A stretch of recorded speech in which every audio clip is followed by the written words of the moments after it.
tout le monde, bienvenue sur ma chaîne pour une nouvelle vidéo. Donc voilà, aujourd'hui je vous fais vraiment une vidéo mais express.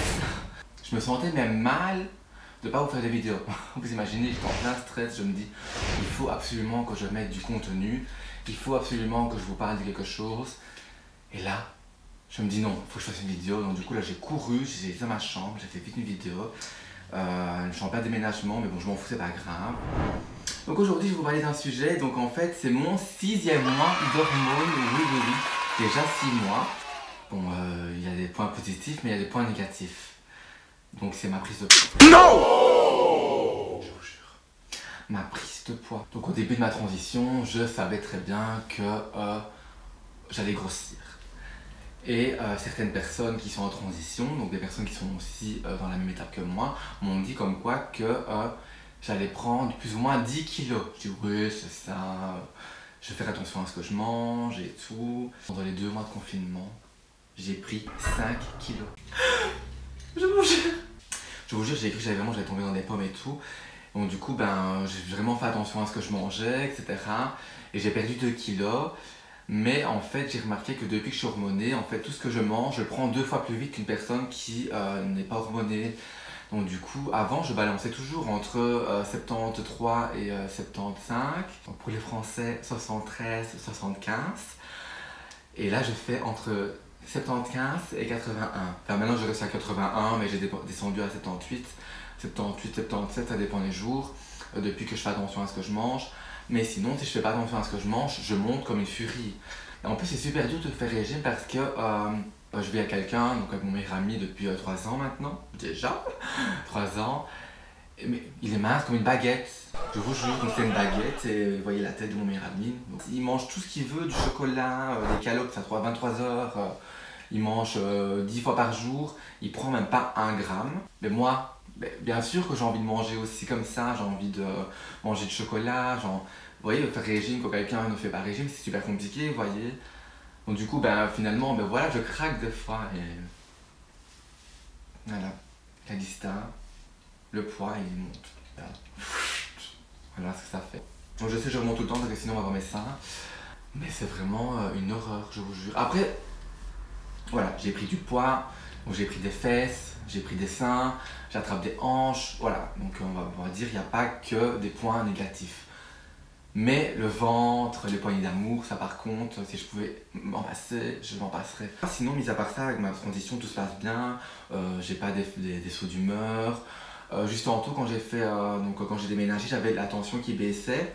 Je le sentais parce que j'avais la tête qui tourne et j'avais mes jambes qui lâchaient. Ma peau, je vois pas de différence encore, elle est toujours pareille parce que je sais bien que la peau d'une femme c'est plus doux, c'est plus fin, que la peau d'un homme c'est plus épais, donc c'est un peu moins doux. Sinon je vois pas de différence, mais j'ai toujours une peau douce, donc voilà. La voix, ça change absolument pas, et je pense pas que ça va changer avec les hormones. Parce que ça c'est un gros mensonge, la voix ne change pas. La voix elle change seulement si tu as fait ta transition avant que tu mues. Mais moi j'ai déjà mué donc du coup ça n'a pas changé. La pousse des poils, ben ça pousse peut-être un peu moins vite mais sinon ça pousse pas moins épais. Et ça pousse pas, ça ne s'arrête pas de pousser. Donc du coup ben obligé l'épilation laser et j'en fais.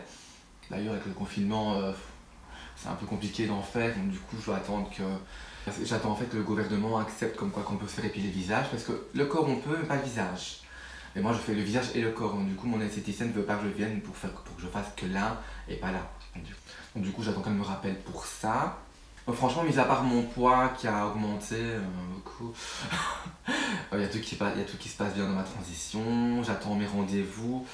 Donc j'ai pris rendez-vous pour faire mes seins, je vais les faire à Gand. Pourquoi à Gand? Parce que c'est un choix personnel simplement. Je sais bien que là-bas ils sont beaucoup plus expérimentés que du côté wallon. Donc moi je voulais les faire à Liège-Basse mais finalement je vais à Gand. Donc pour toutes les personnes qui sont en transition, vraiment à Gand c'est le meilleur hôpital. Donc c'est l'Uzette de Gand. Je vous le mettrai en barre d'infos, mais je trouve plus le nom. Je crois que c'est l'Uzette de Gand. En tout cas, c'est un hôpital qui est vraiment super réputé pour les personnes qui sont en transition. Et il y a tout, hein. La vaginoplastie, la mâchoire, le nez, il y a les seins. Et c'est vraiment super réputé mondialement parce que c'est vraiment super bien fait. Au niveau des cicatrices et tout, c'est vraiment super important. Moi, je veux pas avoir des cicatrices, vous voyez. Donc du coup, si je peux les avoir un peu moins visibles, c'est vraiment ce que je veux. Donc du coup, je vais être suivie là-bas. Ce qui est chiant, c'est que voilà, vu que je suis du côté wallon, donc j'habite à Marchand-Famenne, donc du coup j'habite du côté francophone, et que j'aimerais bien me faire opérer là-bas, je dois également être suivie là-bas. Donc je dois être suivie à Liège, parce que je suis suivie à Liège, et en plus à Gand, pour bénéficier de la prise en charge de la mutuelle. Donc du coup, si je ne suis pas suivie, je dois payer cash, et j'ai pas envie de payer cash. Donc si on a droit à des réductions, si on a droit à que la mutuelle prend en charge nos frais, ben écoute, donc autant en profiter et je serai suivie à Gand. Et voilà, donc ça va être un peu loin, c'est vrai, mais au moins je serai contente. Donc j'ai également pris rendez-vous pour ma mâchoire, également là-bas, je vais à Gand aussi, je vais tout faire à Gand en fait. Et ça, j'ai rendez-vous normalement le 7 juin. Et pour mes seins, ah oui, ça je vous ai pas dit, c'est sur une liste d'attente, puisqu'on est suivi, et je vais attendre 1 an pour commencer à être suivi. Et après, je pourrais entamer la démarche pour faire mes seins, mais bon, ça va être la suite, quoi. C'est vraiment au fur et à mesure. Donc ça, malheureusement, je vais attendre 1 an, mais c'est pas grave, de toute façon, je suis pas complexé par mes seins, c'est plus par ma mâchoire et c'est tout. Donc, sinon, mais à part ça, j'ai pris rendez-vous pour refaire ma voix, mais pas la refaire chirurgicalement, mais la faire naturellement, donc prendre des cours. Et ça, j'ai rendez-vous à Liège, mais j'ai pas encore exactement de date. Donc du coup, ça, je dois attendre qu'on m'appelle aussi. J'ai pris quoi d'autre comme rendez-vous? Parce que j'ai beaucoup de rendez-vous en fait, mais on a tellement tout annulé que je dois me rappeler de ce que je dois aller et tout. Et au début, je devais faire ma mâchoire à Liège, mais finalement, j'ai décidé non. Quand j'ai entendu parler de l'hôpital à Gand, que j'ai entendu beaucoup de retours positifs, et je me suis dit tant pis, Calista, fais le trajet, voilà. Donc du coup, je vais aller là-bas. Donc sinon, mis à part ça, tout se passe bien, comme je vous ai expliqué. Je pense que j'ai plus rien à rajouter par rapport à ma transition. Donc si vous avez des questions, n'hésitez pas à les mettre en commentaire. Ainsi, je répondrai à ma prochaine vidéo.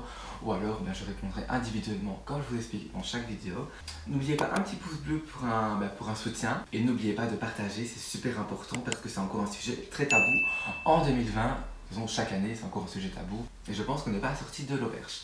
Sinon, mis à part ça, je vous fais plein de bisous. Et on se dit à la prochaine pour une prochaine vidéo. Bisous, bye.